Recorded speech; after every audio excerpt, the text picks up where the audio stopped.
Welcome back mga ropa, kwentuhan muna tayo. Pag-usapan natin ang nakakabilib na comeback na ginawa ng Warriors kontra sa kupunan ng LA Clippers. Akala nga ng lahat mga ropa ay matatalo na ang Warriors kasi buong laro mga ropa ay lumamang talaga sa kanila ang kupunan ng LA Clippers na pinangungunahan ni Kawhi Leonard. At doon nga sa may fourth quarter mga ropa ay umabot pa sa 13 points ang kalamangan ng kupunan ng LA Clippers. Pero doon nga sa uli mga ropa, kitang-kita natin nanalo pa ang Warriors. Nakakabilib na comeback nga ang kanilang ginawa, greatest comeback ngayong season mga ropa, at sa play-in tournament pa nangyari ang comeback na to. Ngayon mga ropa, dito sa video na to iisa-isa at ihimay-may natin ang nakakabilib na diskarte sa comeback na ginawa ng kupunan ng Warriors si Coach Steve Kerr at nila Stephen Curry. Sobrang gandang performance sa pinakita dito ng mga players ng Warriors mga ropa, lahat sila nag-ambag sa comeback win na to kontra sa kupunan ng LA Clippers.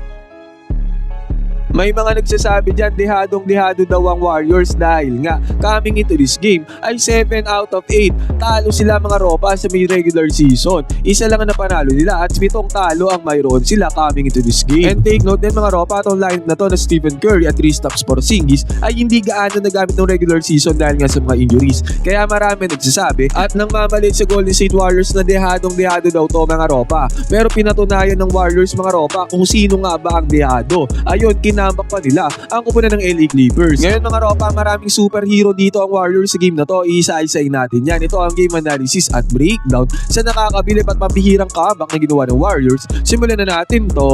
Okay, game. Ngayon mga ropa, dito na tayo magsimula sa may fourth quarter. Wala nang 10 minuto na titira sa may game. At kitang-kita naman natin dyan, tumataginting na 13 points pa ang lamang dito ng LA Clippers. Kung tutusin mga ropa, ang laking puntos na yan. Yung kalamangan na yan. Lalo ng crucial play-in tournament na nilalaro dito mga ropa. Ngayon pumunta muna tayo sa unang possession dito ng Warriors.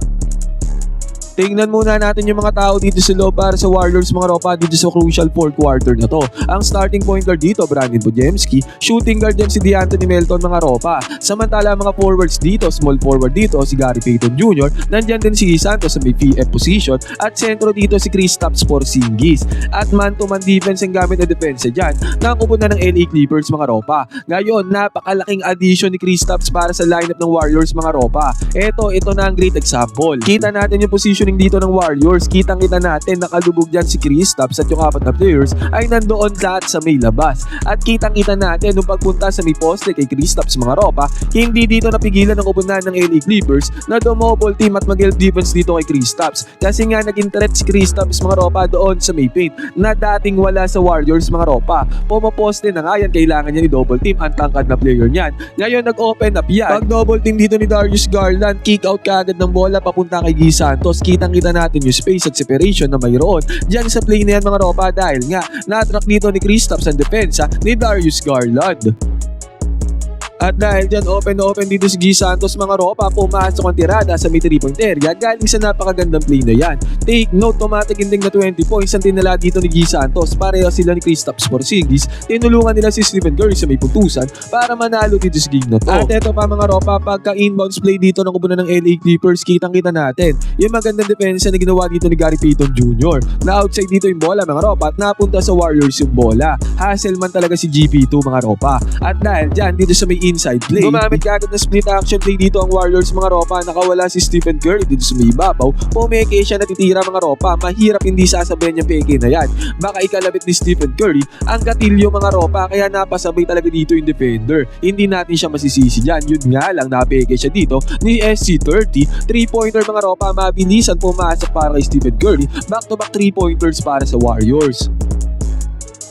At after nga nito mga ropa, miserable ang possession na to para sa Warriors, nadula si Stephen Curry. Pero napaganda pa pala to mga ropa dahil nung na-receive dito ni Kristaps yung bola doon sa may lalim, strong attack ang kanyang ginawa, pumasok na ang tirada, may kasama pang foul. Na-convert pa nga dito ni Porzingis yung bonus free throw mga ropa. Solidong silido si Kristaps mga ropa, 20-point game nga ang kanyang tinala, pumapangalwa yan sa 35 points na ginawa ni Stephen Curry para manalo ang Warriors. At eto nga mga ropa, isa pa sa malaking ambag ni Kristaps dito sa game na to, yung defense sa doon sa may ilalim. Kitang-kita natin na block niya ang tirada dito ng kupunan ng Clippers, kaya hindi ito nagkaroon ng easy 2 points. At nagkaroon nga ng stop dyan ng kupunan ng Warriors. 5 rebounds, 5 assists nga at 2 blocks ang ginawa ni Kristaps mga ropa. Overall, all-around game ang ginawa dito ni Kristaps Porzingis. Ang laking tulong talaga ang ginawa niya sa Warriors kahit na wala si Jimmy Butler.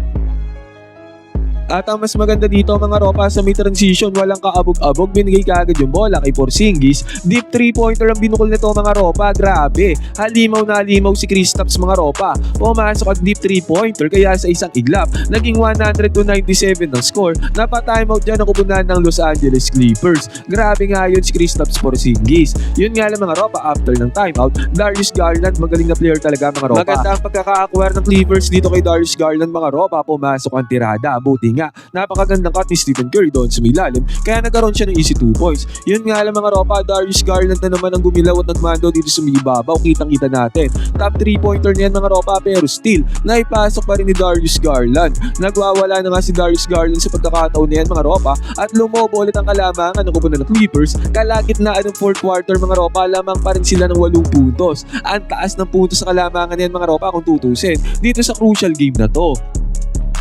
Buti nga mga ropa, after nyan, ang gandang position, ang gandang play ang ginawa dito ng Warriors. Triangle offense mga ropa, ang gandang position na mayroon dito si Guy Santos, ang gandang pass ni Draymond Green, ang gandang finishing ni Guy Santos mga ropa. Main factor talaga si Guy Santos kung bakit nanalo ang Warriors game na to. Basket is good, easy money doon sa may ilalim. At ito ang very interesting at very commendable na ginawa dito ni Coach Steve Kerr sa pagbabalasa niya ng tao. Kitang-kita natin ang mga nasa loob dyan mga ropa. Stephen Curry as point guard mga ropa, naging shooting guard dito si Brandon Podziemski at ang mga forwards dito, Draymond Green at Guy Santos mga ropa. At pumasok dito sa lineup si Al Horford mga ropa. Pinagsabay niya si Draymond Green at Al Horford. Pinagpahinga dito ni Coach Steve Kerr si Kristaps Porzingis mga ropa, at para bang nung pinasok niya dito si Al Horford, nabigyan to ng go signal para pumukol na pumukol sa may 3-point area.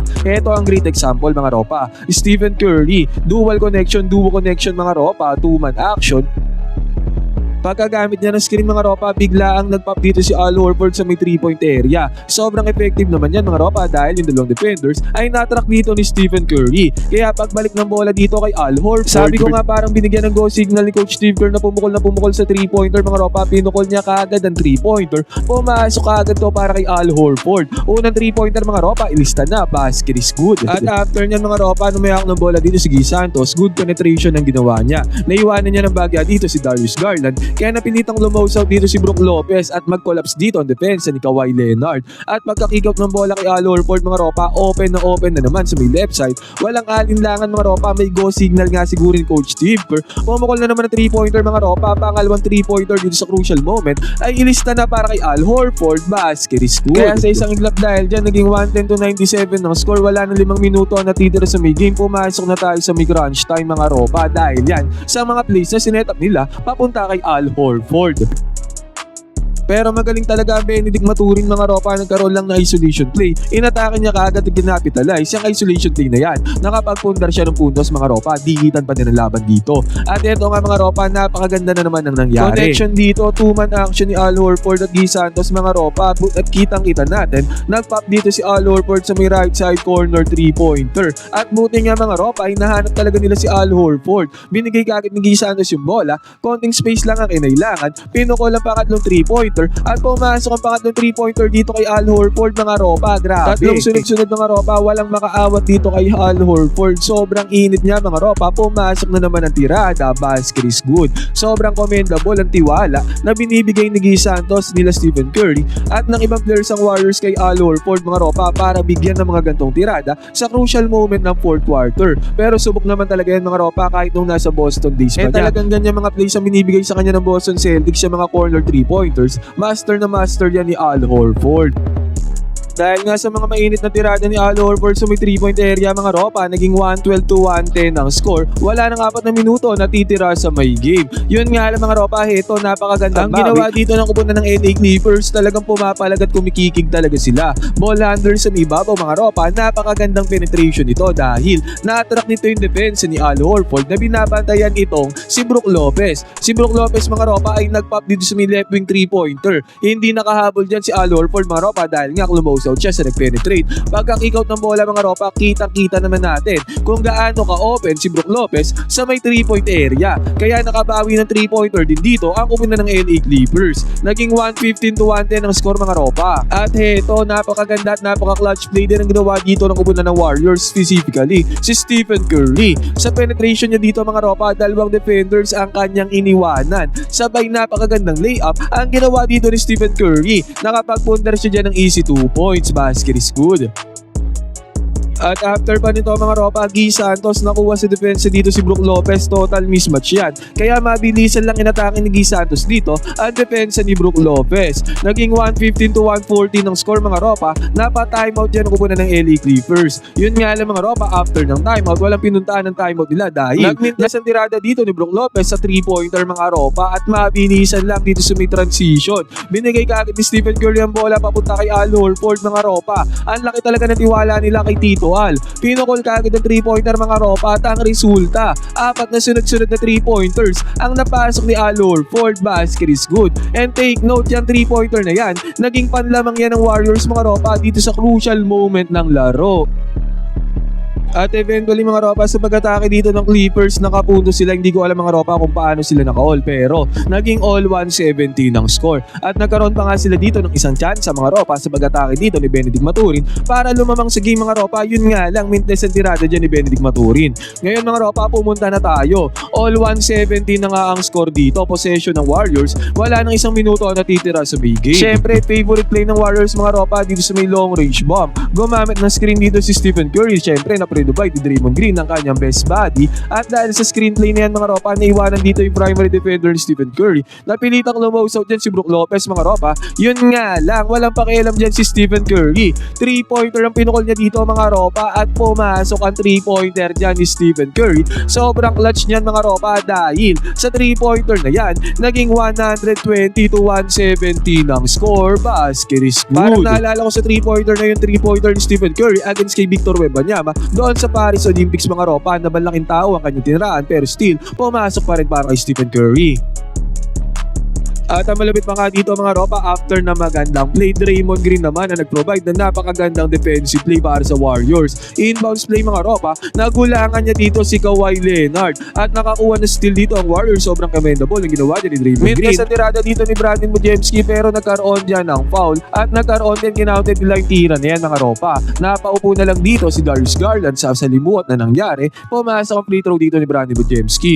At eventually nga mga ropa, hindi na nakahabol dyan ang kupunan ng Clippers. Nanalo ang Warriors mga ropa, sila na ang aarap sa kupunan ng Phoenix Suns. Sana manalo din ang Warriors sa game na yun mga ropa at makakaharap nila ang OKC sa pagdating ng first round ng playoffs. Ngayon mga ropa, ano masasabi niyo sa pambihira at nakakabilib na comeback, heroic moment na ginawa dito ng Warriors? Pwede kayo mag-comment din sa band, hindi nyo magkwentuhan.